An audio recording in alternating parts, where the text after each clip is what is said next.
In a quiet rural town, a group of arrogant men eye Otis Freeman's farm like easy prey.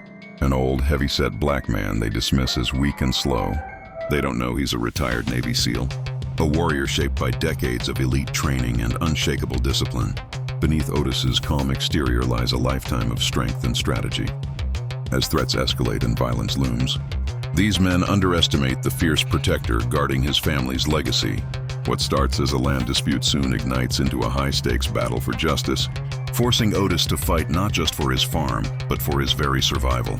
Before we go any further, comment where in the world you are watching from, and make sure to subscribe, because tomorrow's story is one you don't want to miss. The morning sun painted long shadows across Otis Freeman's farm as he made his way through the dewy grass.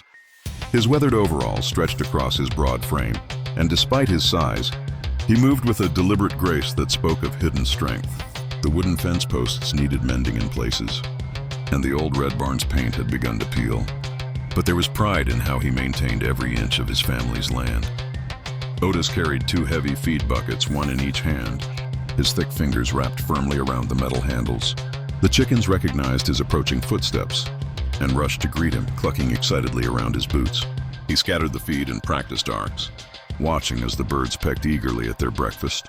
"Morning, ladies," he said softly, his deep voice barely above a whisper. The gentle tone seemed at odds with his imposing presence, but it matched the peaceful atmosphere of the early hour. From the farmhouse porch, Shirley Freeman watched her husband with knowing eyes. She held 2 steaming mugs of coffee, her gray-streaked hair tied back neatly. "You're up early again," she called out, descending the worn wooden steps. Otis turned, a slight smile warming his face. "Sun doesn't wait for anyone, Miss Shirley." He set down the buckets and accepted the coffee, their fingers brushing in a familiar gesture of affection. Shirley's keen eyes surveyed the property alongside him. "Thompson's boy rode past again yesterday, 3rd time this week." Otis nodded slowly, taking a careful sip. "Who do you ease people trying to send a message?" "I expect they're getting bolder," Shirley said, her lawyer's mind already working through scenarios ever since that new development project was announced. The couple stood in comfortable silence, watching the sunrise paint the sky in brilliant oranges and pinks. Their land stretched out before them. 60 acres that had been an Otis family for 3 generations, bought with blood, sweat, and determination after emancipation. "Got that town meeting today?"